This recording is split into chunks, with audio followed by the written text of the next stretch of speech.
guys, how you doing? It's Sunday afternoon again. Thank you for stopping by. For those of you that watched our live stream earlier with Necromunda, thank you. Much appreciated. Very much appreciated. And it's a little bit of a confusing game sometimes, it seems like. But I think we'll talk about that in a minute here. So I just wanted to get this going, get it set up. We did a little bit something different earlier. And when we did that, it was, in all honesty, something happened with our audio earlier, but that was then. So welcome, you guys, to the Sunday show. It is a show. And we'll stick to it about an hour or so today. And if any of you, as usual, would like to jump in, let me know. And we'll go ahead and put the link there for you if you'd like to. I do have a little bit of a thing to show off. Just, I think you guys, most of you know that use magnet strips and magnetize things. It helps out. The sheets, I found some trimmable sheets so they fit pretty much any container. Today, my Necrons, I'm sorry. My gosh. But my enforcers, see, I've got them in there. See that magnetic sheet on the bottom? You turn it sideways, they're not moving. You can see they don't move really at all. Hey, Charles, how are you, sir? So this is great to transport them because, if you put them in a box, they just bounce around. These things are trimmable. You can see the leftover strips. I don't ever throw them away in case I need one. But you got to cut them down to make them fit. There's adhesive on the back, so you peel it off, and it's a pretty good find. And this is just a little $2 tray from Walmart that's pretty tall. Will hold my miniatures. There's 10 of them in there, and I don't got to worry about them bouncing all over. Doesn't take a lot of magnets, just some Zap-A-Gap, and glued those on there. Well, hello, Mr. Annex. How are you, sir? Glad you could stop by, you and Charles. Thank you. But yeah, this is how I transport my miniatures now. So everybody knows I magnetize my tanks and the turrets, and so you could swap out barrels and whatnot. But the miniatures work great, and this is just all total, like a $3 solution or $4 by the time you put the magnets on. So pretty good idea. It works pretty good. This little lid just goes on and snaps shut. There you go. That's my little trick. It worked pretty good today for Necromunda. We played that. We didn't go to our coffee shop today, using a different room with a bigger table and a different setup. I took the laptop I had and converted it just to using it just for streaming games. Cleared a lot of stuff out of it and got a separate camera for it. So worked a lot better that way. Other than the studio part, for some reason it wasn't able to get the sound for a while. And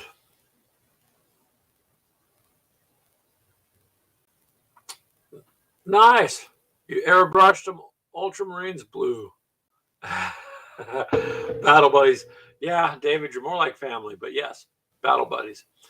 Ultramarine blue is a pretty nice color. That candy type sapphire blue I used for my kill team Marines. That's pretty interesting. Pretty neat. But if you can airbrush your mechs with those, that would look pretty cool. You'll have to put some pictures up, like in the Discord or the group or something on that, David, because I'd like to see those. Those would be pretty cool. But yeah. I mean, if you're airbrushing, that's good. I haven't reached that level of, using an airbrush. I still brush everything by hand. Closest I come to that is, well, my minis are on the sprue. I will take them outside and I will spray primer them. Pardon me, because that makes it just makes the details pop out. And so, primer appropriately, of course, depending on the top colors you're going to use. But I think it works really well for me that way. Magnets, well, I got a few left over, different sizes. These are a nice size. These little tiny ones come in handy for like arms and legs and things like that. If you want to swap out weapons on miniatures, works pretty good. But yeah, well, that's good there. So you like a lot of BattleTech stuff and Max there, Mr. Annex. Um, I need to learn from you a few things on that because the most I've played is BattleTech, and it's a nice game. Just it's a bit drawn out with the destruction. Like if they could shorten it up. So I got those Alpha Strike rules you were talking about a long time ago, but in all honesty, I haven't had a chance to play them. I got them, but I haven't had a chance to play them yet. So that's kind of where we're at.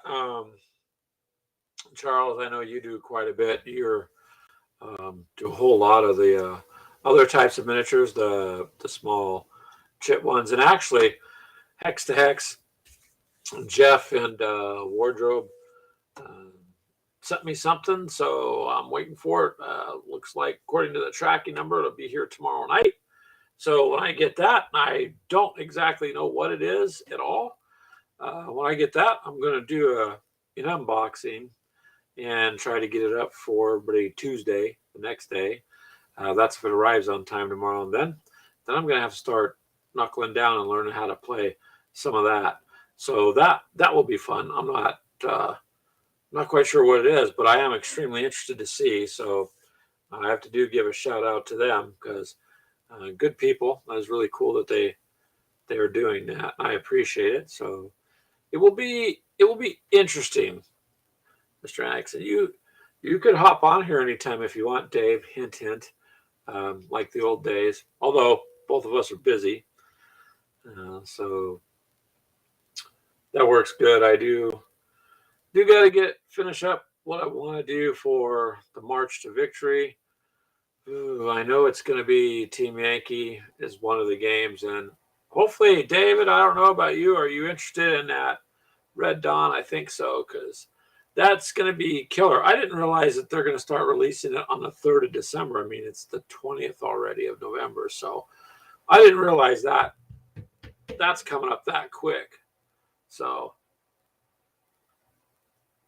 it will be it'll be pretty cool to get that. I think I did a little video I threw up on YouTube, so hopefully you guys like that. Just kind of a short, under 5-minute overview.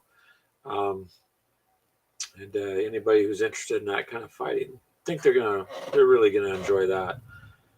So my daughter might even get into it because she liked the movie and she's a fan of the Wolverines and stuff. So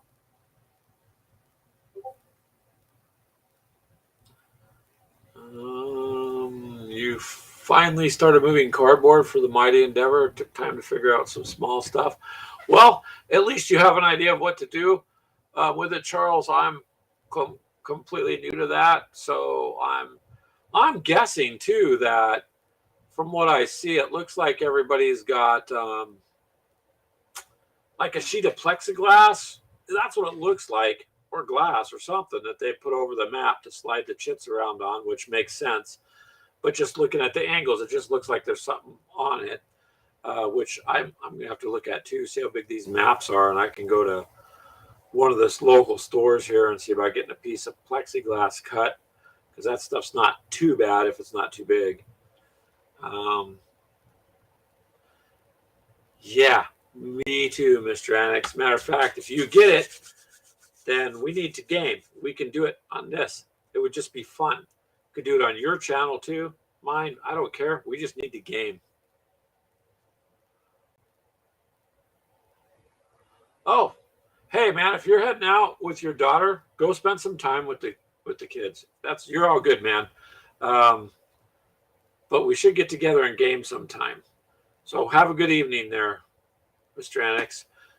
He's got a really cool channel, you guys. So check that out. But yeah, that's what it's all about, man. Family first. Again, that's my biggest thing, man.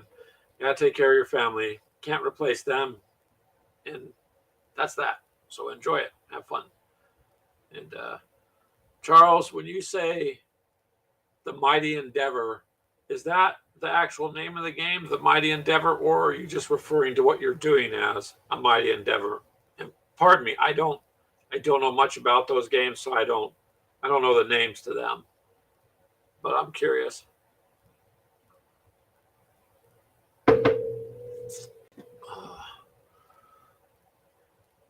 And what are you doing? No. Well, as we know, David, it's all about that bass. Ain't that what the song said?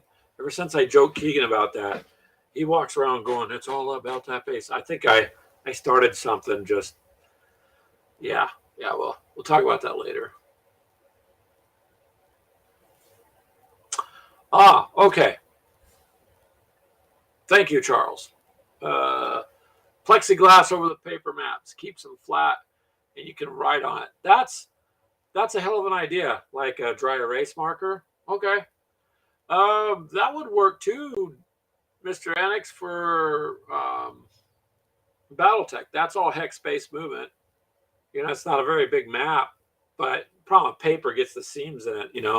That's my only gripe with a paper mat of any kind is they fold them, and then you've got these ridges and seams. And if if it's going to lay flat for a long time and you're never going to do anything with it, then it's okay. So I think I'll have to go check something like that out and see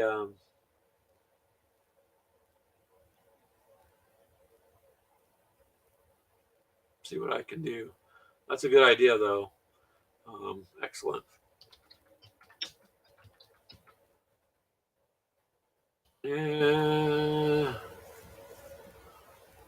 I'm not in here talking smack about Keegan. I don't do that.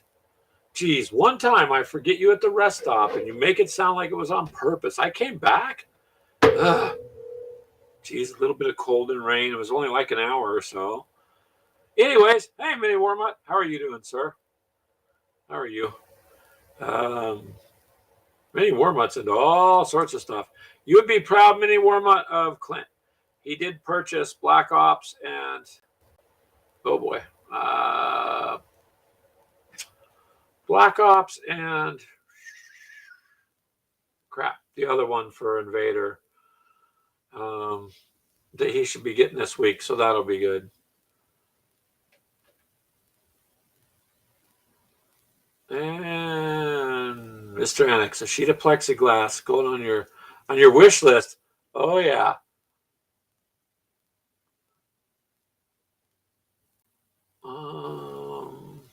Let's see. Okay, so that is the company name. Okay, thank you, Charles. I wasn't sure. And Keegan, you need more. You do need more Voton stuff. Are you sure? I mean, what does Crystal say about that? I don't know. Dark Side. Oh yes, Dark Side. So that's it. So he got the Black Ops for I think it was like a hell of a deal, like $20 is all. And he got that, and then he got the other one, Dark Side. Now I don't know. He wants to get it up and going, so I think that'd be.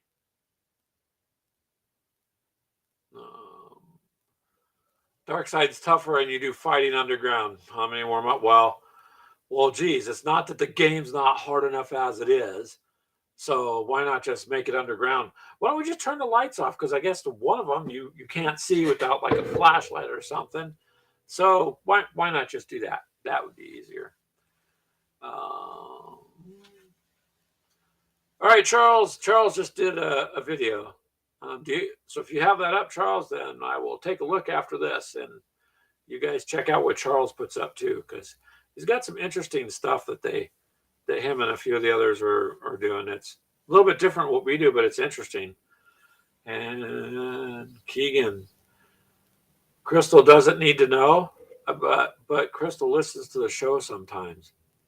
So just remember that. So yeah, we can get some more. I was showing off the box that Keegan's idea on the box, and these guys don't slide even when you turn them sideways, Keegan. I don't know if I'd turn them upside down, but hell, they ain't going nowhere driving around now. They're not going to bang around into each other. So that works great. And now, hold on a second. I had that. I wanted to show you guys this.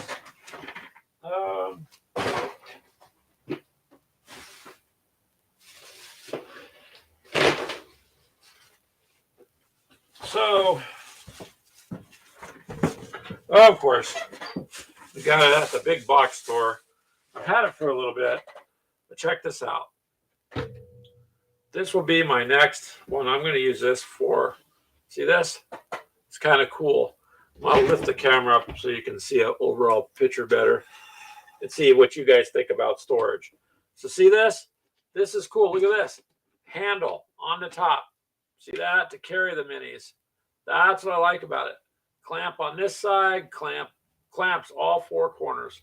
You know what this is? It's a cake and cupcake holder. So it's pretty tough. And ironically, it's $12 freaking dollars. Okay, 12 bucks. So take this off and look at what you got inside.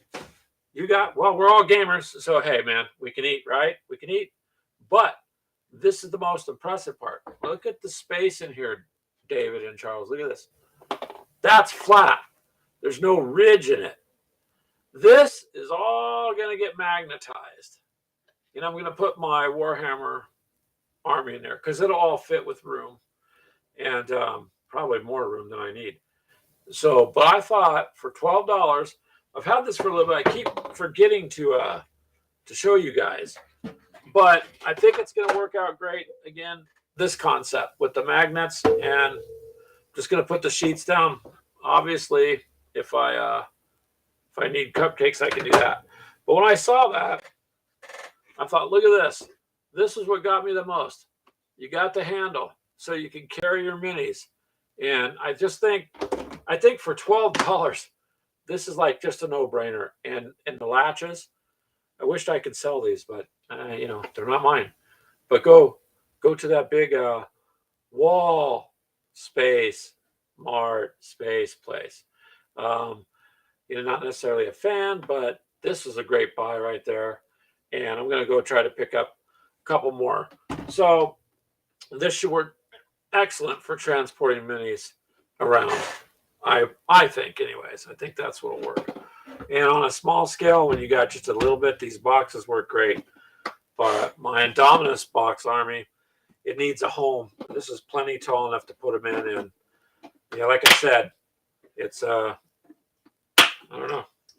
You can hear it lock and shut, so I really don't think it's going to lose on that. So that's my next project there for them. As plus, I think some of you guys know I dumped my minis one day, so I've got to re-glue some.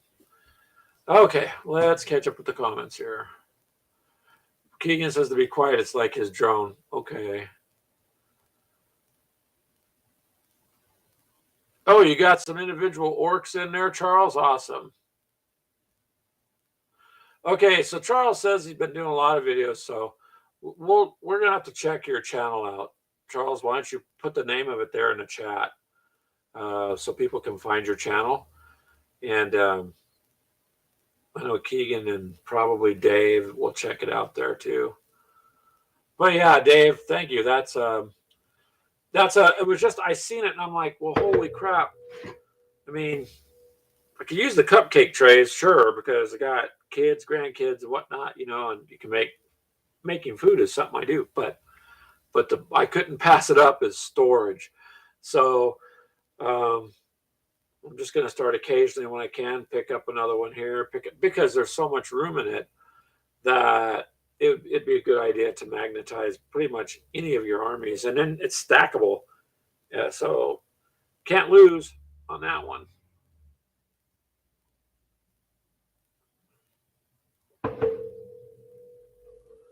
Okay, gotta find you there then, Charles.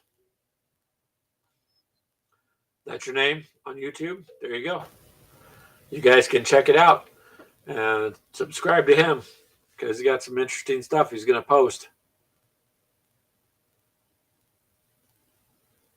And just a second here. Couldn't come up with anything creative. Oh no, that's pretty great. Just use your own name. At least people can find you. That's all right. Um, you know, that's all you can do. It works as long as people can find you. And I don't know. I think that's my that's what was I going to say? Dang, I lost my train of thought. That happens when you hit your head a lot. So project wise, getting Necromunda down's been a thing. And everybody knows I got most of my stormtroopers done. My next thing I want to do is get my rebel forces for Star Wars Legion painted, and get those going. What did Mini Wormut say? Chuck's lair. There you go. You can change your name too, Chuck. Charles. Could do that. Chuck's hobbies. There you go. Mini Wormut's going to help you then, Charles. Different names there. Pretty much whatever sounds good to you. Name it.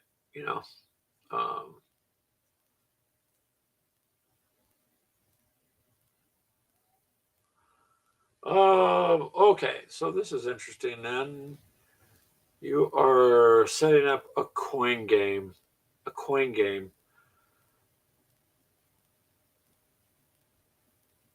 And tables do take up room. They sure do. But check out like banquet tables, because they're exactly 4 foot by 4 foot square with rounded corners. And they're perfect for your 2x2 or 3x3 maps, with room around the edge of the map for whatever your extras that you need for your game. I got one of those. It was probably the best investment I got for a table.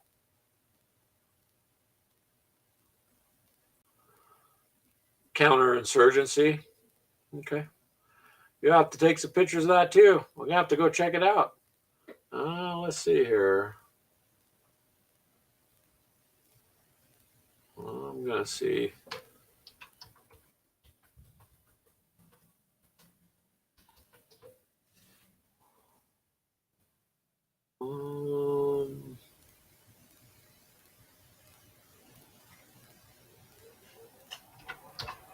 I'm trying to find you there, Charles, on YouTube.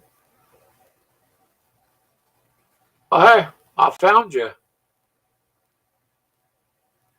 And Charles, I found you, and I just subscribed. So hold on a second.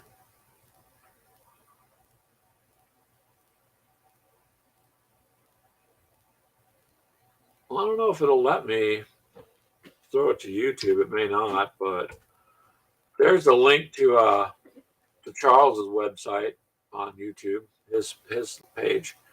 There you go, Charles. Hopefully that'll help you out. Yeah, Wi-Fi in the room is difficult. Try to make sure there's no barriers in the way. Or you can. What I did, like with this, is my router is at the other end of the front room, so I simply went and got Ethernet cord, a large section, and it's not too expensive at the store, and just plugged in. I just run it straight, because you're just better off with the straight connection. Wi-Fi is great, but it gets it gets a little bit wonky sometimes. Okay. Oh my goodness. Many more, but Charles in charge. War games. There you go. I mean, why not?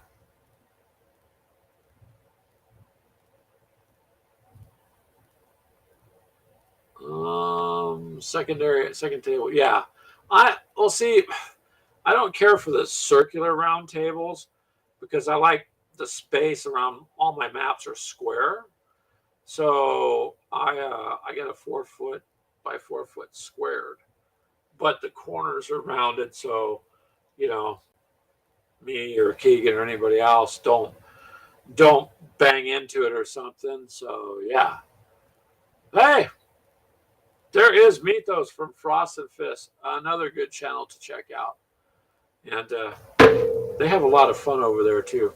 Hey Mythos, I was just showing off my cupcake thing for transporting miniatures. So I will show you. I know I already showed the group, but I know Mythos didn't see it. So here's my find, Mythos. See this? It's got locks each end. You know I'm going to use this for transporting miniatures and a handle. Woo! Now, I like the fact that you can lock the lid shut. Of course, we all eat, so, you know, why not? Take that lid off, and it comes with a cupcake tray. You don't need that. Well, we need cupcakes, but look at the room in here, sir. Look at that. And it is tall. So, all this is going to get magnetized, Mythos, all of it. That's where my Indominus army is going to go, because this will have room for them all. And the fact that it locks on all four ends with the handle, and it's a cupcake holder, dude. It's $12. This is going to make a great transport item for the miniatures for $12. Those sheets I showed you to get, Mythos, just line the bottom of this, magnetize your guys, and man, boom. On top of it, you know, you get a tray for cupcakes. I mean, why not? So I wanted to show you. I showed the other guys, but this I thought was really a good deal, and to protect them, and just the fact that you got the handle and it's sturdy, it's solid, it's meant to hold a lot of weight. This is going to work really good, I think. That's the next thing I will magnetize, and that's going to be for my Space Marines, for my Indominus army, because you know I magnetized these guys earlier, and that works great. I mean, oh, your substation's in the next room there, Charles. If you could run Ethernet, however you could do it, it's just better to run a cable straight. But if you can't, you can get those signal boosters, but then, you know, it's boosting it through your body too. If it's going through walls, it's going through you. Just remember that. Ah, ha, ha, ha, ha. You're right, Mini Warmutt. That would be a great chest holder for the tokens for Fallout. Right? Because I think you get quite a bit. So, yeah. Whatever you guys want to use it for. I just wanted to pass along. It's in the bakery aisle over at the big box store. You know what I mean? And for $12, again, you're not going to get quote miniature cases for that. Oh, okay. So hold on just a minute there, sir. All right, I'm going to send it to the chat, David. There you go. And you should be able to hop on.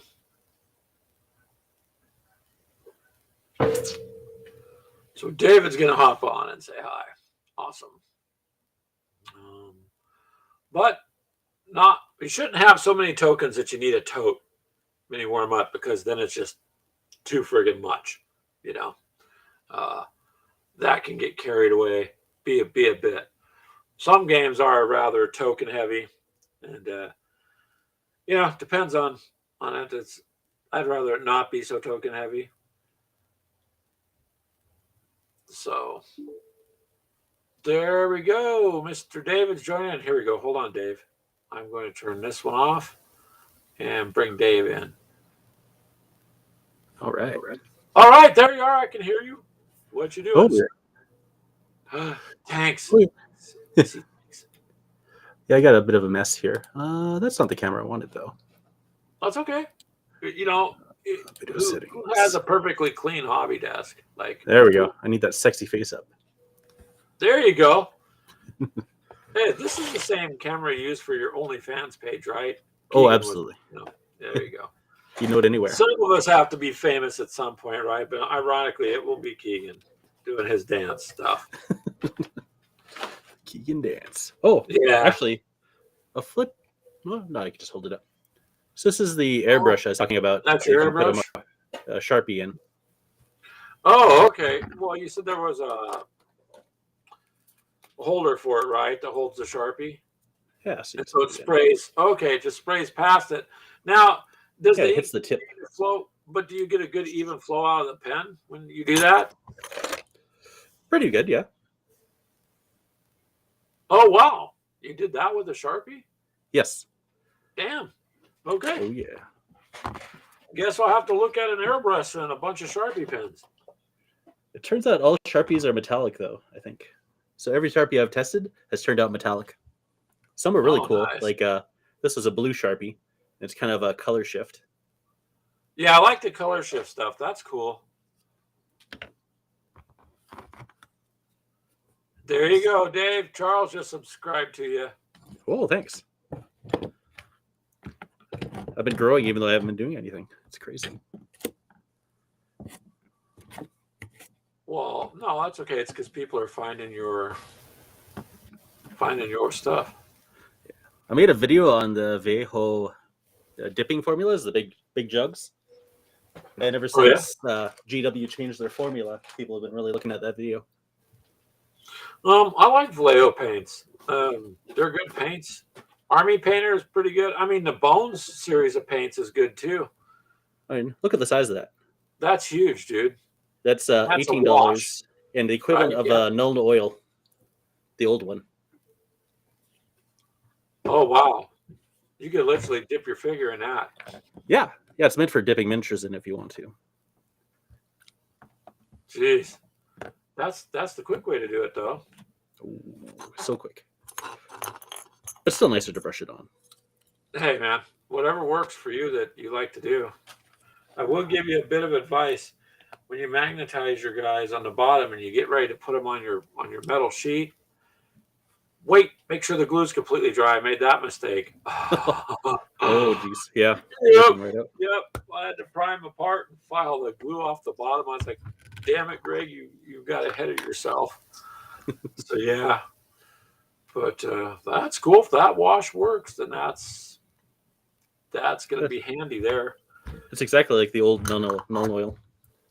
So it has the same staining and everything. You know what interests me is who came up with, I'm going to put a Sharpie in there.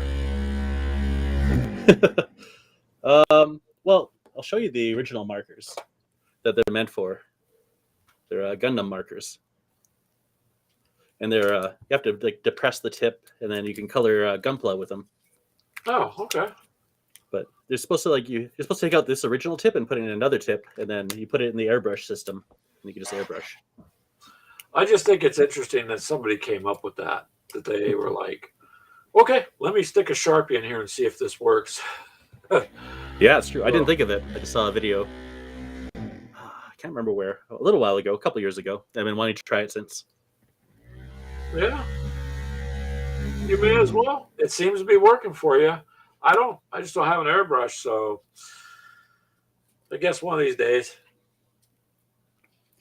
Yeah, it's a good place to start. I will have to try.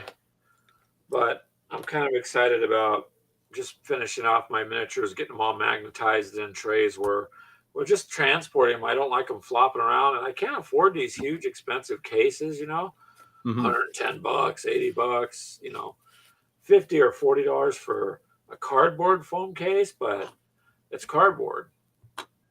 So it's only going to last so long on the outside. It's true. But no more. No more. No more. Got me a bakery dish holder.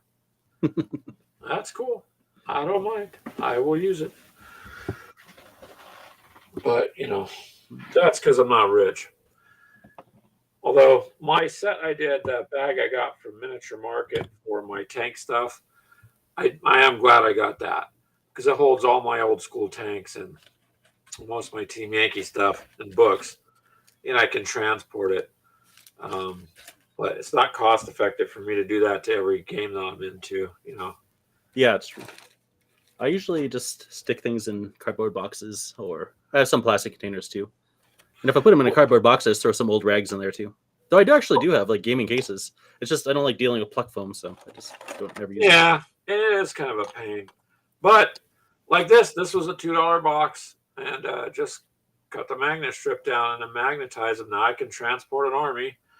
Take Can't this in argue. my rule book, and it's not like I don't have a ton of Necromunda stuff, and I probably won't. I'll probably just keep my one group, and I don't need nothing big. But there's no point in spending $40 or more for me, anyways, at that point to carry just a handful of stuff. But you don't want them bouncing around, Yeah, exactly.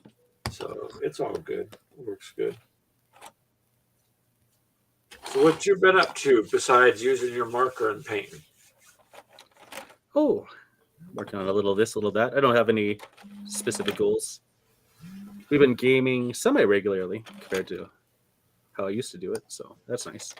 Every Yes. roughly every second week with some one-page rules, and then I'll hit up the occasional event or two, like yesterday's Alpha Strike. One-page rules. There's such a thing as one-page rules? Yeah, it's the simplified 40K and Age of Sigmar. Yeah, you could boil it down pretty easily. That's one thing on Necromunda is there's so much to it that like today it was like you just start getting into it and it's like, wow, there's just a lot more to it than I thought. It's true. Well, maybe I'll give you a demonstration. Do you want a demonstration of the airbrush? Yeah, let's do it. May Warmut says, hello, Mr. Axeman. Hello, Brian. Mr. Parsecs. That's right. Oh, yeah. I've been playing Parsecs, too. I've been playing the no minis version, though, so which is really handy. I can just play it on the go. Just play it on the go. Yeah. It's brutal, though, because you don't get to use any tactical advantages of the board. It's just all rolling on a piece of paper. Mini Warmup wants me to get involved with 5 parsecs. But I've already involved with a bunch of stuff, sir. And my brain can only handle so much. All right. So David's going to show us just how this works. Yeah.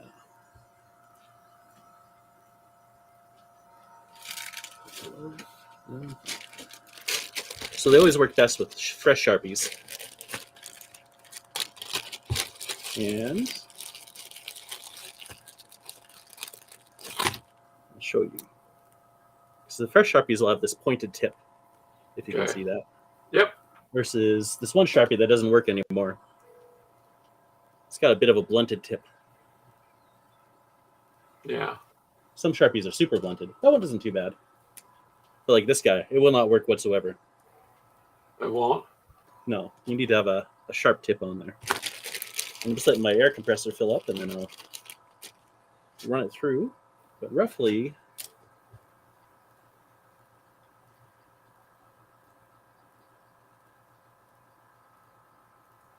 when I had it kind of just above the little triangle. Just by the tip there. Yeah, good. And there's no overspray, is there? Oh, there's some, for sure. So there you go. It's hard to say how long the Sharpies will last. After the first usage, you definitely notice that they dry out a bit. Well, I'm assuming once it starts, they're going past, it's pulling the ink out, obviously. So it must be pulling it pretty quickly inside through the tip. Yeah. Looks like it's coating really well from what I can see. Yeah. Yeah, so you definitely get some overspray. It's more for base coats, I'd say. Like, if you want to put a metallic sheet on anything, it's really good. That would be cool, though, to do an overall metallic look. Yeah, then you get some candy coating. That's what I've been doing with my nice. Legion. And I'll get my Necrons done up next that way, too. Because the black Sharpie makes a beautiful undercoat. And then I'll just dry brush the Rune Lord Brass over top. Work my way from there.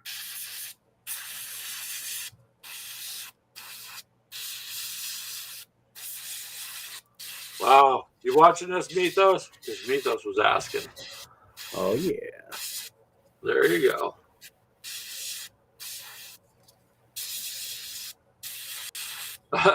Charles says his granddaughters ruined dry erase markers by pounding the point into a handle. Yeah. Yes. Jeez. Wow, Dave. That looks good. Yeah. Here's the miracle, though. This is the setup and the cleanup. You're done. With an airbrush, it's not like that. You gotta clean out your airbrush, otherwise your paint's gonna gum up inside. You have to thin your paints, prep them.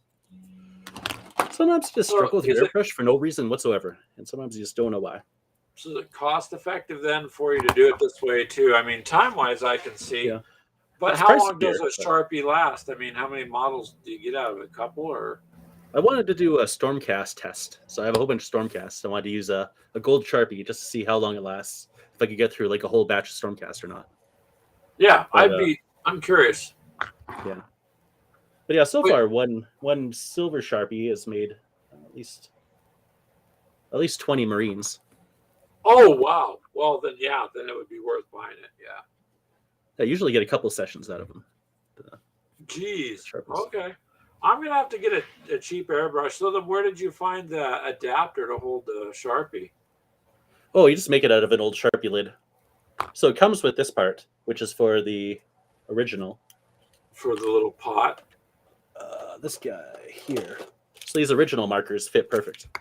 They go exactly where they're supposed to. Because that's what they're meant for. So with a Sharpie, you just have to build yourself an adapter out of an old lid. So you just cut the lid down and you fit it inside.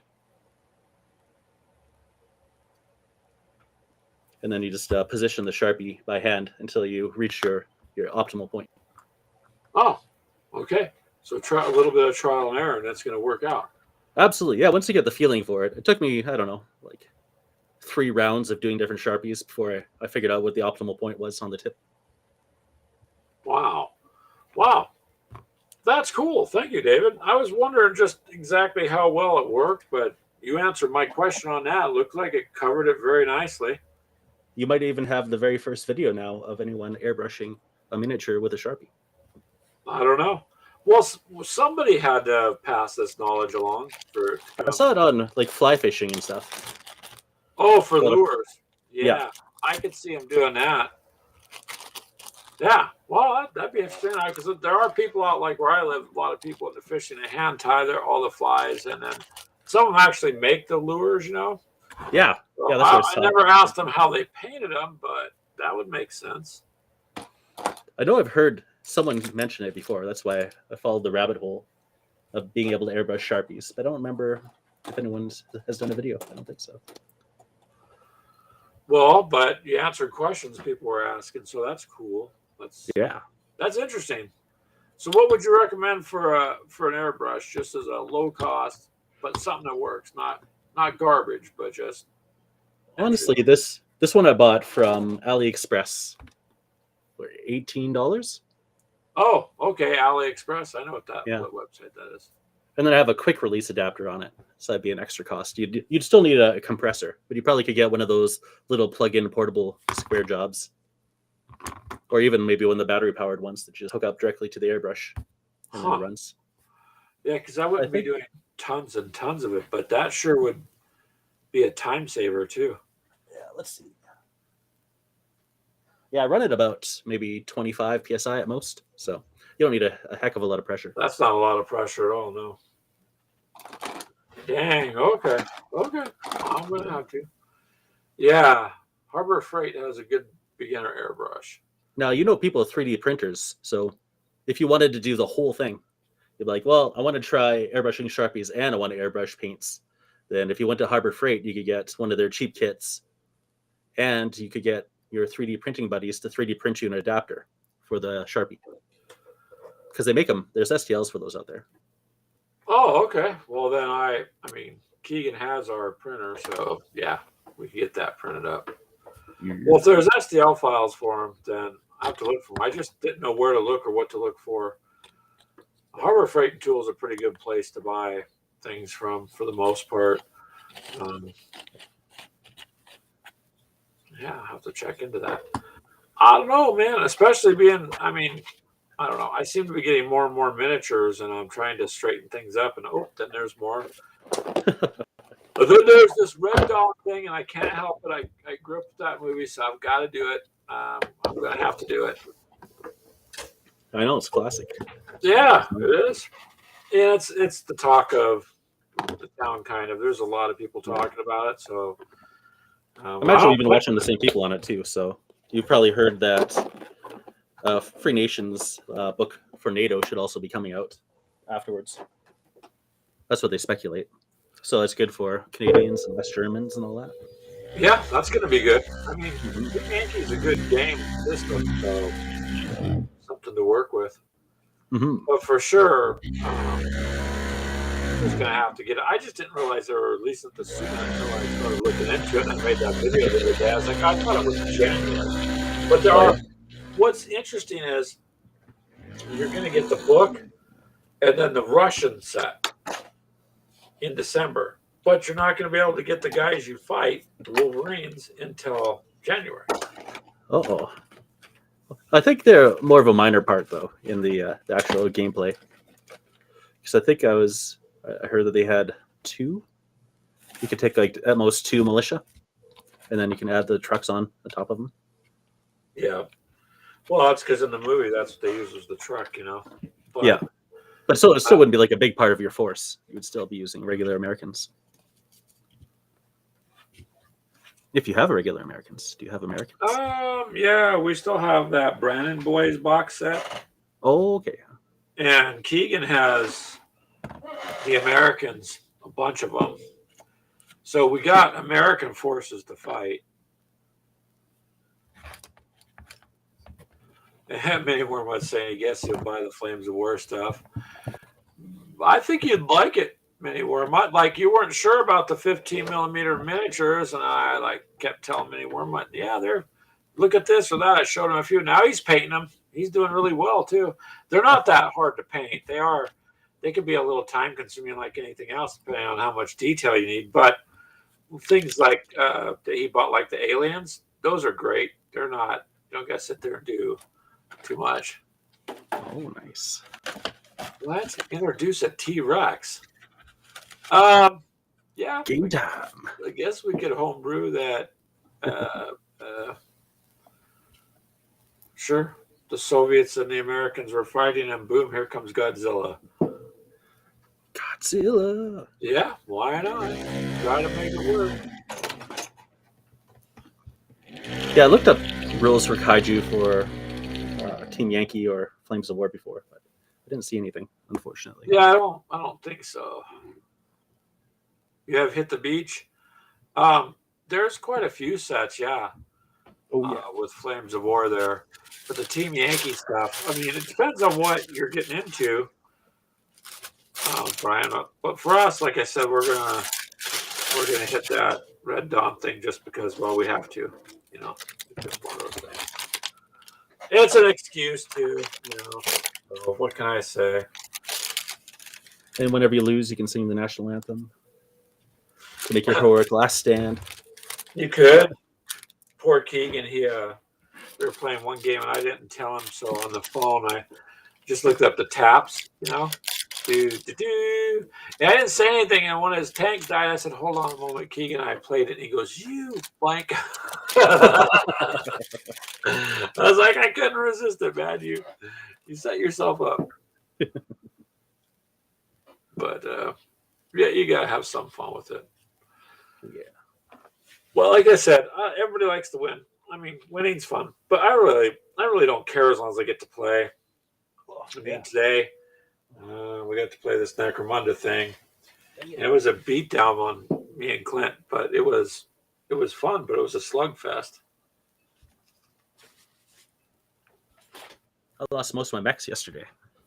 Did you? Yeah, 4 out of 5. 4 out of 5 is yeah. So the points values they were playing, and I was doing clan, which means I take 5 mechs.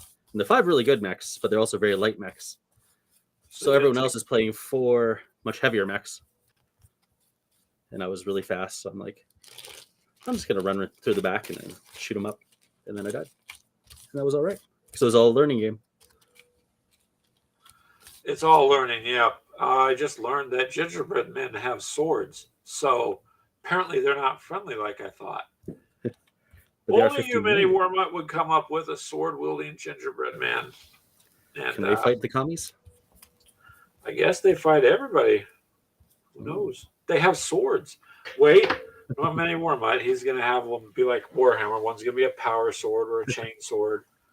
Is he going to hop on and show us? Do we get to see? I don't know. Are you going to show us your chain swords? Or your gingerbread man?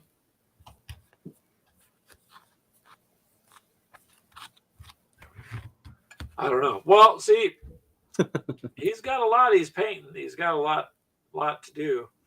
And then a lot of his historical stuff is looking pretty good too. So I guess my time is I need to try to find more time, David, Oh, yes. somewhere. Because it used to be, and it's not just me, but millions of people seem to be saying like time just seems to be going faster these days, like boom, boom, boom, boom.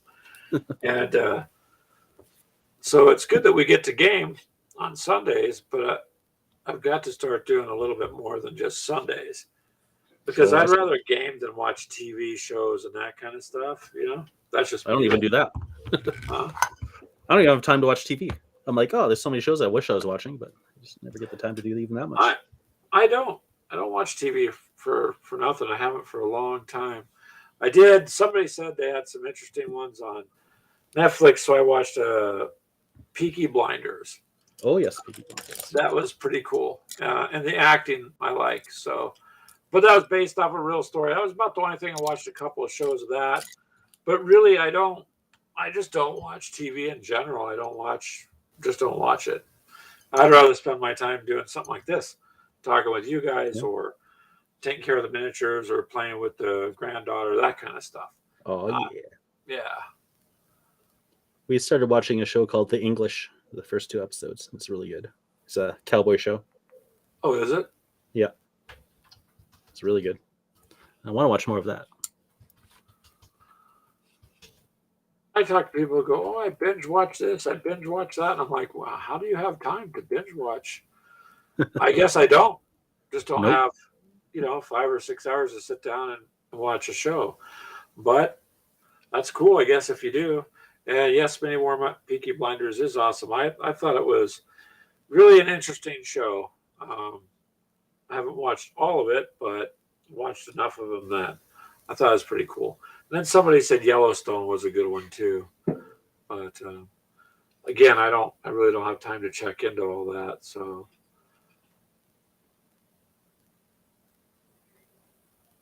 No but time yeah, for I the don't know. Yellowstone. I'm kind of excited about like going back to that March to Victory in March of next year, and then doing we did the Game Con the year before, and that was online, but now it's going to be back at the Marriott Hotel in our city. So we're going to probably go do that too, just because we do different stuff than they have, and we drew a lot of interest. So Oh, awesome. you got a lot of D&D players, and here comes some guy with a squirrel that's got a pirate hat and a cup of coffee and sits down and plays aliens. And they're like, what? Where'd you come from?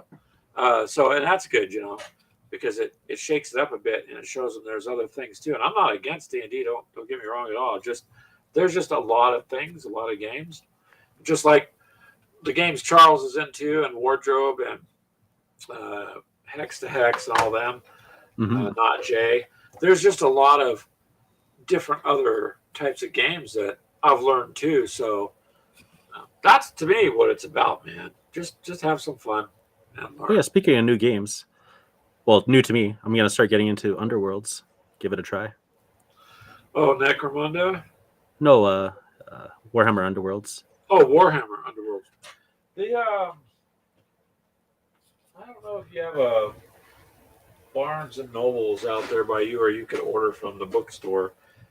No, but man, sir. some of the Warhammer stuff like Fireteam, instead of $50, it's like $15. Yeah. And you're getting more than that in miniatures. So Yeah, exactly. yeah. So yeah, they had Dreadfane. Huh? They had Dreadfane for the Underworlds, but I can't order from the States anymore for some reason. I had ordered from Barnes and Nobles, but then they decided to stop. Should be Hey, Clint, how are you? Uh, yes, we're working on talking Mini Warma into playing some sort of Flames of War, and but he wants to try to add, maybe monsters to it. So I don't. I guess why not? But he's looking into it. There's a lot to it. We're doing, can do what you want with it. I mean, it's there's quite a bit. So yeah, imagine Mini Warmutt doing that. He's all about them 15 millimeter miniatures now, though. I knew he'd like them once he got into them. It's true. That's how I was. I wasn't about them until I got some in my hands. I'm like, actually, I kind of love them. Yeah, I enjoy them too. Once you get used to painting them. Now, I don't know how to do the 6 millimeter troops. I'm not going to attempt that. The 6 millimeter tanks, I'll do those. Those are okay. I can do those. And I can see where you could field a lot of units if that's what you were going to do.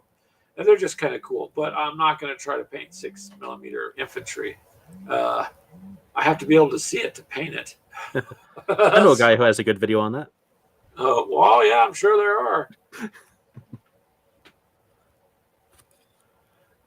Clinton says, you mean like weird World War II? Well, it's Mini Warmutt, Clint. I mean, I'm sure he'd play. Oh my gosh, I clicked that again. Sorry.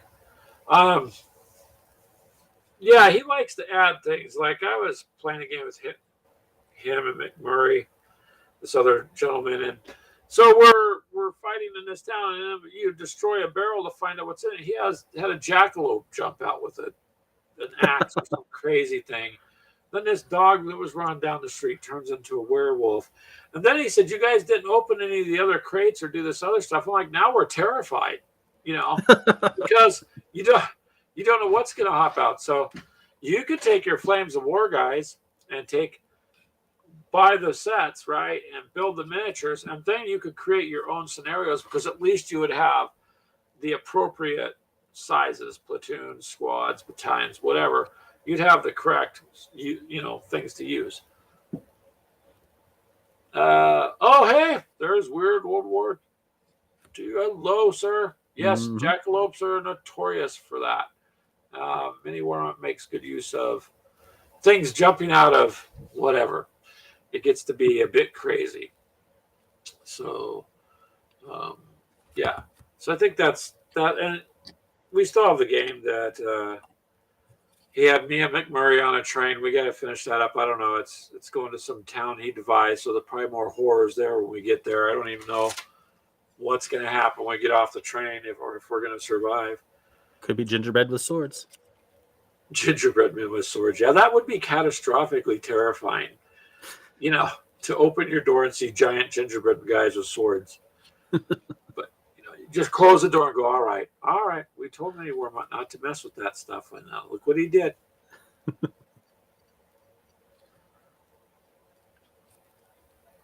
Oh, there you go. Clint found some more dust bits. I guess you're talking about dust tactics, huh? Clint has dust tactic stuff. Yeah, you'd have to share that there, Clint. But it's pretty much do what you want if you want to homebrew stuff. I mean, there's all these rule systems out there, so just pick one that you like or a couple that you like to play from.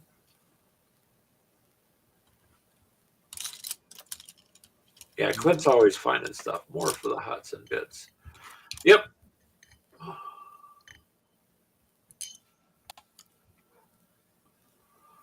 There you go, Brian, from Weird World War II. That's a good idea. Buy up Flames of War stuff to play another game with, because you most definitely can do that. And Brian likes all the weird stuff, so I think he'd probably like a lot of the stuff Mini Warmutt comes up with. I'm not opposed to it. Brian's like weird stuff. Yeah, just I need to know if I were in a homebrew game. Oh, okay, so we can destroy this house, or can we destroy that, or what can we break up? Can we look for things? If you don't know, then you don't know. Mm-hmm.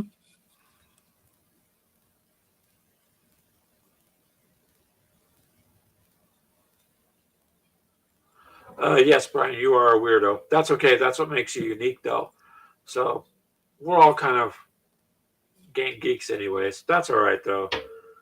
Better to be that than say I don't know anything else. I enjoy playing games, so it's it's fun. You gotta have some fun. Now that I learned I can take markers and paint with them, that's interesting too. Yeah. You knew about coloring, but you didn't know about airbrushing. That's right. Well, people using fine tip markers to do things has been around for a long time, but this other is completely different. Yeah. Yep, you got a point there. Brian says a good game master will let you do whatever you want and just make up rules on the fly. Yep. Clint's response is, "Oh, you're not supposed to kill him off." That's Clint's way of handling stuff. Well, you made a mistake. We'll just kill you off the game. There you go. Matter of fact, get him and Mini Wormut together, and then we'll just sit off to the side and watch. Come on, Greg, move. No, too scared to move, my guy. He's going to stay right here behind this rock. That's about what it'd be like, too. And your daughter is getting into gaming, too, isn't she, David? Not lately, but yeah, she was. A little bit, yeah. She likes to do it if it's more of a spectacle. Like if I say we're going to record a bat rap, then she'll do it. Or if we're going to go down to the local game store and play with some people. Oh, okay. Well, our local game store is trying to get something set up for. They had something set up for tanks for quite some time, but that kind of phased out. So they're trying to look at getting some Team Yankee. It's just mostly in the States. It's a lot of fantasy type of gaming. Oh, gotcha. That seems to be the thing in our country here, and in other countries, it's the historical gaming. That's more so a thing. So I kind of like to do both, a little bit of both. So yeah. But coming up with a homebrew game, I'm all for that. As long as I know what I can and can't do, and how we're going to resolve stuff, that's okay too. There's definitely a few good rule sets out there that'll let you play tanks and dinosaurs. Well, I don't see why not. I mean, a portal can always open, right? Mm-hmm. Somewhere. You can always have some sort of weirdo time event that would get your people, where they got to be. And I think that would work too. Oh, yeah.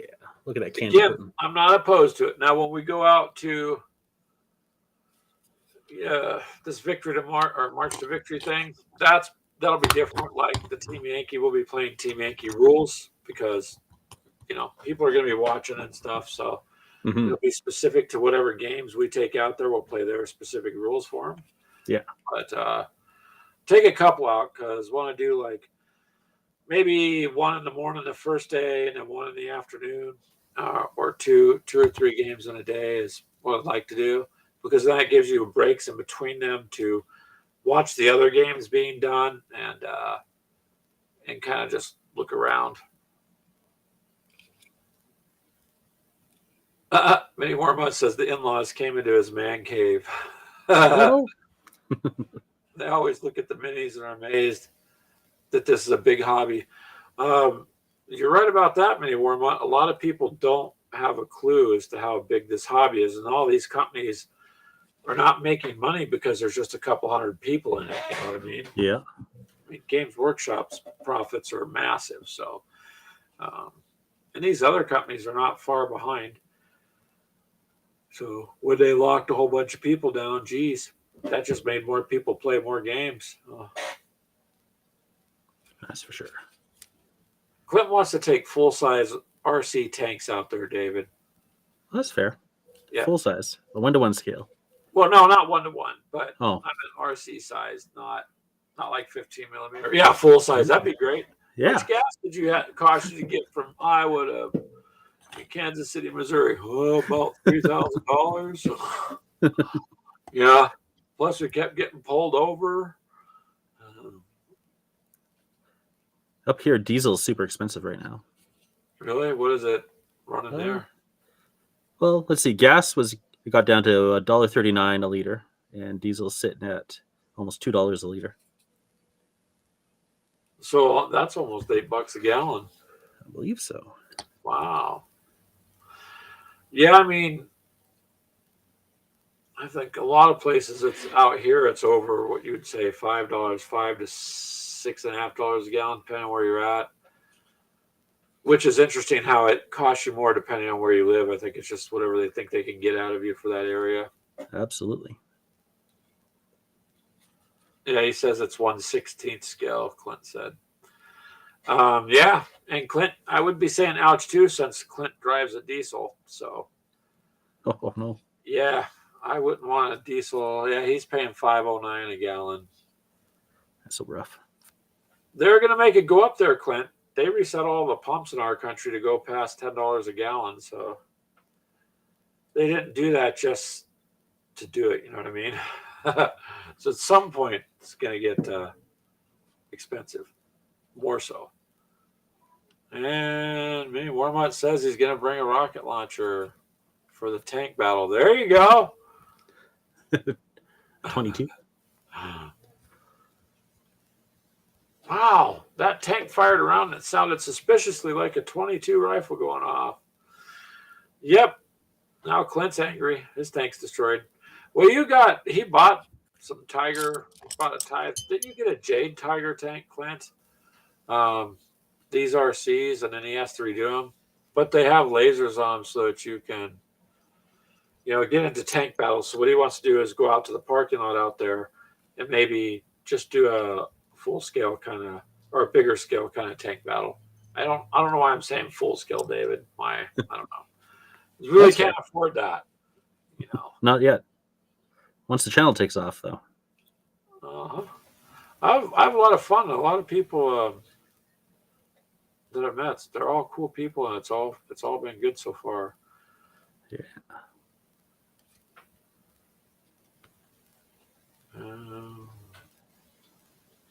There we go. He's got the Jade Tiger, Panzer IV, and D has a Storm Tiger, all 1/16 scale. Nice. And those are all remote controlled? Yep.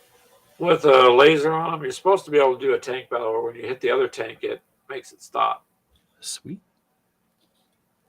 560 for 91 octane. Yep. I believe that. Ah. Charles has a good idea. You can use Roman candles. Yeah. Yep. That might work. So how'd your guys' trip go, Greg? Not too bad till Keegan and Clint were in a parking lot firing off rounds of Roman candles. Then they got arrested, and yeah. At some point, they'll let them out. It's okay, Mini Warmut. You're good. He says he'd join, but his family's there. You're okay. Fair enough. It is all good, sir. It is all good. But yeah, unfortunately, I don't have a Gamers with Coffee bail fund, so for getting bailed out of jail. But yeah, so we'll try to be good when we go up there.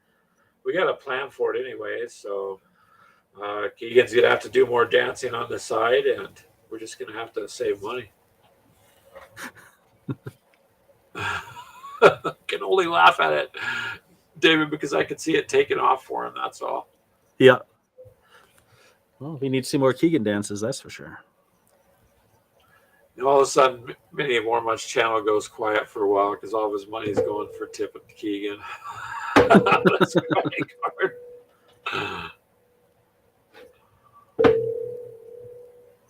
Oh, Clint says they can shoot 6mm BBs. Yeah, probably not shooting anything out of the tanks so that we don't get people upset. The airsofts? Airsoft, there you go. Yeah. I know, Clint. It's okay. Well, Mini Warmut's the one that encouraged Keegan to dance. So now it's a thing. Now every show we do from coffee shop or the other place, he's got to dance. So that's our joke. We think Mini Warmut would be his biggest fan and subscriber. Yeah. But I think it'd be a good idea, Clint. I mean, I don't see why not. You know, um, we're just gonna go up there and have fun. It's a break, is all, and not going on doing any kind of attractions or anything. Just gonna go there and have some fun. And Do a little dance, shoot a little well, tank. I won't. Keegan can. That's my, you know. I'm sure my daughter's proud, so it's okay. Well, a man who can dance gets the ladies. Uh huh.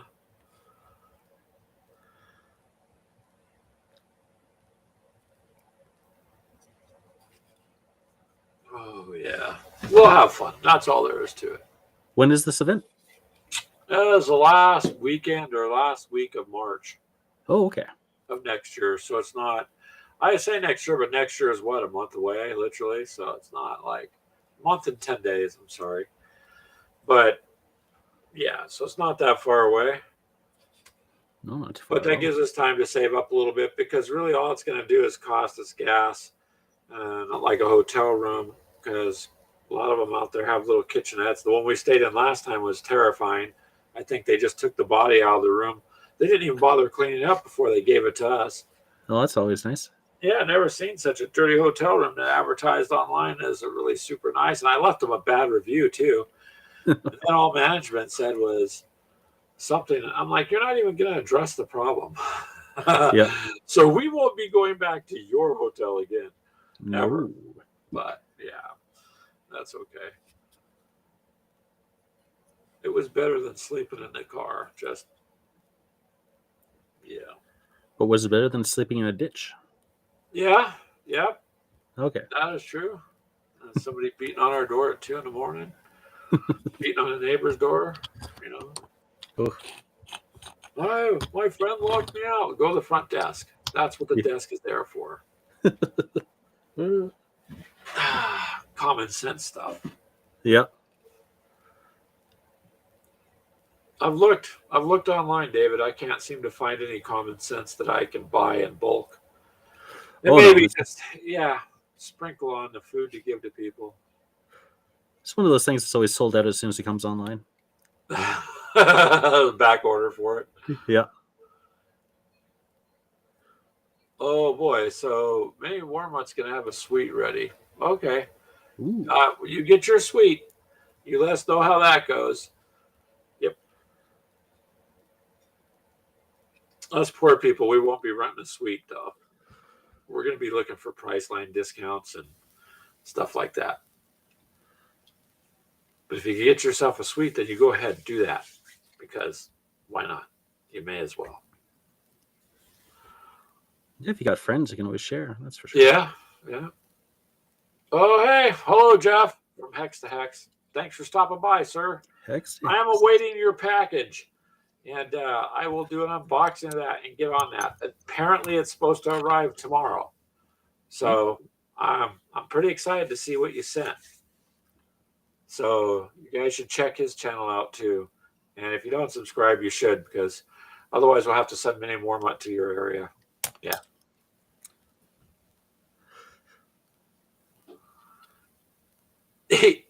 Mini Warmutt didn't get the penthouse. He got the room below the penthouse. Okay. Well, don't show it to Mini Warmutt. Yeah, Jeff, he's been warning me that I'm going down a very dark road. He's offered to get me counseling and stuff on the side. I don't know. So I'm just, the more he warns me, the more I'm curious to see what it is. And Charles said you guys put down plexiglass sheets over the maps, which is kind of what I thought. It looked like the maps are, you got something going over it. I think that'd work great for BattleTech too, David. Yeah, absolutely. Because that's a hex movement system, so I think that'd work good. But Though I don't like the hex one. I like the free movement. Oh, do you? The only one I got's the original BattleTech. I did download those rules that you were talking about, but Jeff says it protects it, but you don't have to. But I was thinking, Jeff, and I'm brand new newbie, know nothing about what you guys do on it. But It just seems to me like it would help with the mat, keep it flat more, I guess, at least in my mind, because the paper maps I've played with the box sets we've got, then it would be, um, advantageous to have something pushing down on the map with the seams in it. But if they're not too big of maps, I could go locally to the hardware store. You could get plexiglass cut. It's not expensive unless you're getting a big piece. Um, Weird World War II is asking you, Hex, what do you sell? He doesn't sell anything. Brian from Weird World War II, he plays a lot of the Hex counter games with the cardboard shits.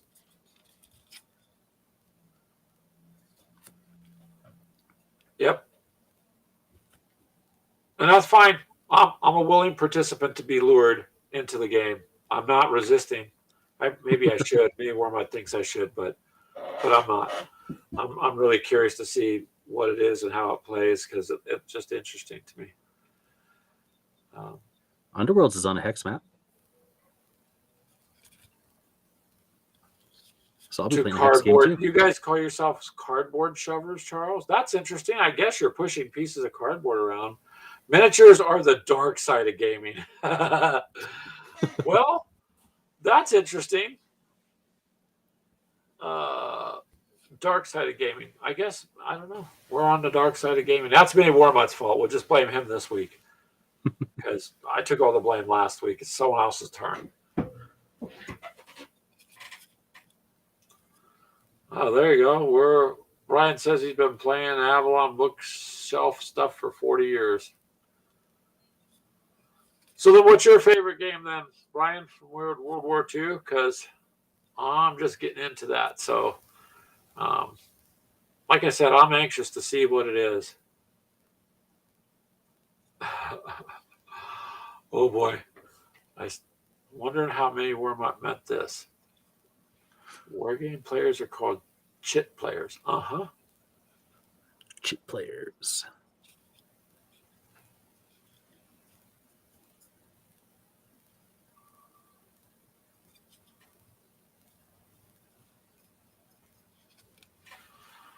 There you go, Hex. You got a compliment from Charles.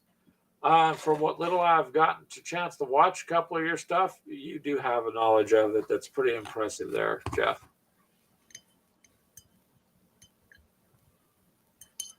My knowledge is not that in depth of it. Although I have better not here, Jeff. I did talk to somebody once, and in the conversation, I can't remember what came up, but this is what I said. I said, yeah, it's like Paul Revere.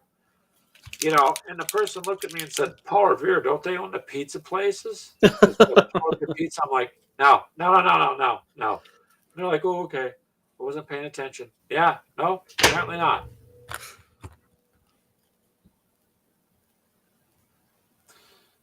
Oh, I will appreciate it, sir. I already do. I have handed out games to people too. Mini Warmut there. I sent him Fallout and a few other games I've sent out. I sent some stuff to David. So I definitely appreciate it coming back. Although, David, next time I send you something, sir, I'm just going to drive to the border and I'm going to hand it over to you.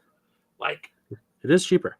It's cheaper and I can get there quicker than the damn customs gets it through for you. Like, that was just crazy. The poor Tyler, when I sent him that stuff, it was like ridiculous that he had to wait months to get it. I mean, why? You're not sending something contraband, you're sending games and stuff. But yeah.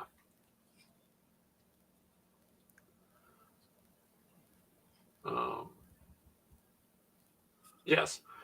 They do love their stuff though. You're right, Mini Warmut. So I am interested to see. And there you go, Brian. Hex asking you a question there, sir.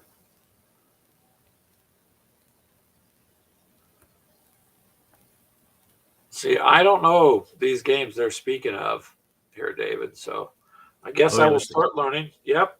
But it's a completely different kind of game than I'm used to playing.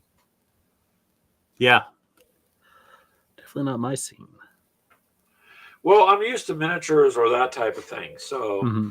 um, I've seen them, but I never really, just never really got a chance to get into it. But then I started watching them, and um, some guy named Wardrobe, who's a good guy, he showed up one day on my channel, and I just started getting to know him, and I started watching some of his friends, and like, heck's the heck, and it's just it's interesting. So yeah, so probably I am going down that path to check it out. The So Dolph I'm path. very curious to see what it is that's coming in and how it plays. Very much so. That is the best, learning new stuff. Well, yeah, keeps things fresh a little bit and keeps things interesting too. So, I mean, I love painting my miniatures, but wargaming in general, David, even like if I'm on the Xbox, what do I play? I'll play Call of Duty, I'll play Battlefront, or I mean Battlefield. So it's like first-person shooters or war strategy type games. Or those are the ones I like to game with too. Gotcha.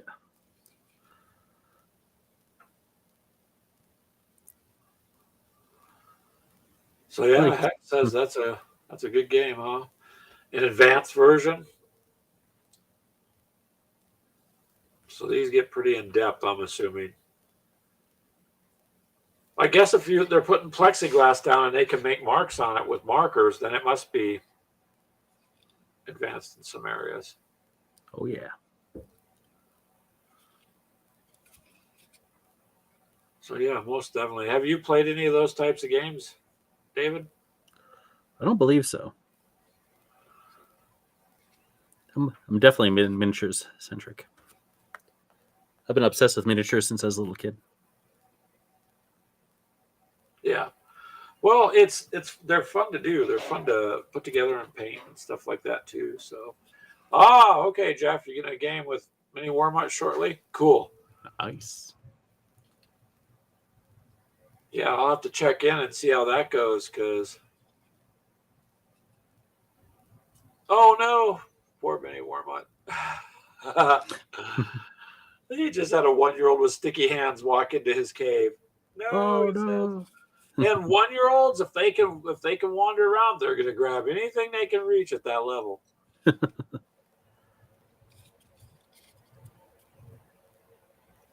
They do like to get into stuff though, don't they? Don't Oh they? That's yeah. that curiosity stuff. But it's kind of like us adults when we walk into the hobby store. Ooh, how many of us Hmm. walk in there and we touch boxes and pick them up and turn them around and you know what I mean? So Yeah. not much changes, Could be 100 years old. Wow, look at this box. It's on sale, man. If I can't touch it, I don't know if I'm gonna buy it or not. Honestly, it's tough. He says his grandson sees the minis like a fly trap. Yeah. Well, wait till he figures out it costs that money thing, that you gotta have. But yeah. But you gotta love them. Kids are cool. They're Hmm. inquisitive. They like to check things out, and that's all good. Although the paint stuff's a little expensive if they tip that and get into things. As long as they don't drop stuff that breaks, you're okay. Yeah. Or you just got to repair it. Yes, D, I will have a girl gamer. You're right, because I already showed her one day the dice tower. I said, "Look, this is what Grandpa has to do every morning to see if he has to go to work." And I dropped it in there, and her little eyes just lit up when that dice rolled down the tower and came out the bottom. She just looked up at me like, "How did it do Yeah. that?" So, yep, I yep, used to have a dice tower until my kid played with it constantly until it broke. yeah, and they break, yeah,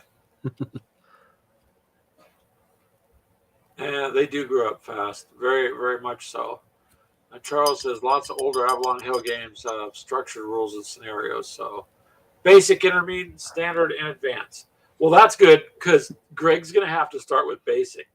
We're not going to do even the normal. We're just going to do. I'm going to start at the basic level and learn, so I don't screw it up too bad. Which, by the way, I will be asking you guys for help. I'm pretty sure on that. Yeah, those the hex space games, those chit games, do really seem good for live streaming and playing. I've seen Todd do that before, What? so you can have all that help there. Yeah, probably D. She will roll to see what I will buy for her. All right, Vinny Wormut's got his gingerbread man with an axe done. Terrifying thing for the holidays for anybody to have to see a gingerbread man with an axe. But okay, Vinny Wormut. Now I know I'm going to just warn McMurray. So when we get off the train, we're going to have to find something that will dissolve the gingerbread man because I'm betting they'll be there too.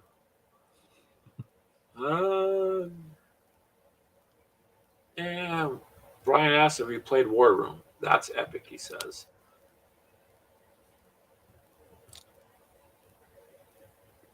Oh, yeah, Charles. 2.5-year-old granddaughter. Yeah, Dice Towers. They like that. They really think it's cool to watch that. They have fun with it. So, I mean, it's not bad. I mean, I just, parents sent me with this formula crap. I just take that out of the bottle and replace it with coffee and cream. Then I give her a couple cookies and I send her back. They're all dead. Why'd she stay up all night? I'm like, I don't know. You guys need to get her on a schedule. So, but yeah, the other kids they like paint. I mean, I got paint over here off to the side you can't see for them and their figures, and I get them the little bones figures, David, because they're fairly cheap. Yeah. They get them for like $1.99 or $2.99, and it gives them something to paint. Doesn't break the bank, and it's not a matter of whether they mess it up or not. Just gives them practice, and so far they're doing that. Nice. Often good figures too. They look cool. Oh, they do. They have good paints, like we were talking about earlier. Mm-hmm. There you go. Jeff says no War Room, not his type of game. Just Monster Hex Encounter, and some area movement stuff. Yeah, but there's going to be a lot for me to get into. Brian says if you get 6 players going at it, it really gets challenging. Ooh. Yes, we like miniatures, Charles. Absolutely.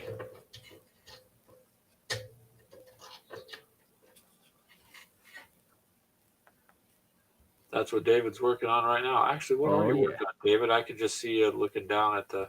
Are you counting your gold bars again? Oh, nice. Oh. Okay.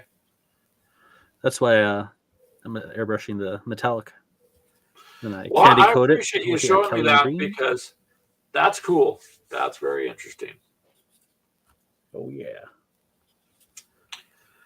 Learn something new every day, man.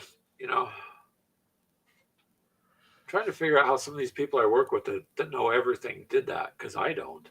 I have a lot to learn. Somehow they know it all. Yeah. But how did they do it wrong still? Does it just teach you?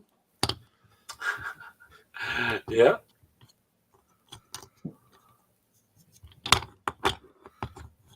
So Brian's asking you, David, are you a gamer? Am I a gamer? Am I Mr. Parsecs? Maybe. I do game, that's for sure. You can't tell right now, but I am surrounded by miniatures. Yeah. But some people are just painters. So. Well, I first met you. You challenged me. Remember, you challenged us, and then you've been doing tanks ever since. Well, you did a lot of tanks. We were watching. You got a lot of good videos on that. Yeah. I always got tanks around me somewhere. All right, Charles. Thanks for that. So there's dice, but kind of a mini feel to the counters. All right, cool. And Brian's asking you, what do you game there? If I had to name my 3 favorite games, I would say Ranges of Shadow Deep and 5 Parsecs from Home. And then the third one would be a little tough, but probably it would have been Alpha Strike before, but now it's Weasel Tech. But I still like Alpha Strike a lot because Weasel Tech's not a big tournament game. And I usually don't like versus games. I usually like cooperative games or solo. also really like Flames of War. Actually, I haven't played Team Yankee yet, but I imagine if I like Flames of War, I'll like Team Yankee. See, with Team Yankee, you can be like, for instance, if somebody's the Russians on one side, the other ones are British or American, you can team up and work together. So it's cooperative, actually, to a fairly good degree, depending Nice. on what side you want to be on and what you're going to do, too. Yeah, I like that. So you got some verses with some cooperation, because if you don't cooperate, you're just going to die. And strategy and all that involved, too. Yeah. Also, I like all the one-page rules because I used to like playing 40K and Warhammer Fantasy, but now I don't want to. I don't want to chase rule books. So Well, some of it gets to be too complicated. That hinders trying to get, like we talked before, getting new people into some stuff. Um, Now, I'll throw this at you, Jeff and Charles, on hex games. There's Zvezda makes the Art of Tactic, which is, now you're familiar with that, David, right? yeah, Because you I've seen like it. Zvezda models like I do. Oh yeah, And so that is a hex grid map. And when you move a tank, it represents 3 or some formation. So you actually have a hex based system with miniatures, but the miniatures, you know, are designed to be representative of a bigger group. So it's pretty interesting. If you've never played that, you might like it because you are moving all the pieces around on a board now, which are representing whatever you've got, battalions, squads, platoons, whatever it is that they're formed up as, or your convoys or whatnot. It's you could do that with that game too. And then you've got to, you guys said something about supplies. So this is interesting because as you fire, you've got a laminated card you mark the ammo off on. I mean, you literally only have so many rounds, and as one tank is destroyed, it hinders the others that are in your group, and it takes away supplies and whatnot. So it's kind of an interesting game that you'd probably like. But that one will combine miniatures representing a multitude, though. So um, yeah, I think it's got some of your chit based stuff with that. But they've been out for quite a long time. I think some of these other companies kind of parlayed off them. Dave, is what I think. yeah. I know that the older kits will come with cards for Art of Tactic, but they kind of stopped. I think doing that now. So maybe it's a dead game. I'm not sure. No, they sold out, and I don't know with what's going on. It's made in Russia. Yeah, So it's true. if you try looking for the stuff online, you can find the beginning one, the introductory one, Yeah, which I have is good. But then, like Stalingrad and a few of the others, they're there, but they're just in less uh, availability. And then that Hot Oil War, which is like Team Yankee, that sold out real quick. yeah, But then I just don't think, because of what's going on with the world and all this other crap, I think it's interfering with them because they're yeah. based out of Russia, even getting the supplies to continue to make some of this stuff. So I would expect that those games get harder and harder and harder to find, just because of that. Yeah. We're going to show a mini warm up. You were talking about baking soda for snow. Let me show you this. So We just use real snow. this works excellent. This is Citadel makes it, it's hard to see in the light. So you open this up and it's basing already. You paint it on or put it on, it's a little bit thicker and it dries fairly quickly, and boom, you've got snow. And it works really well. Comes in a pretty decent sized pot. They make like mud and all sorts of stuff too. So I found basing other miniatures with that Citadel stuff, it works really well. Really, really well. It's a technical, but this is the Valhalla Blizzard. So it's a little pasty when you put it on there, but you don't gotta mix anything. You don't gotta, do what you're talking about. You can use, but that little jar is a lot easier to just open and put it on.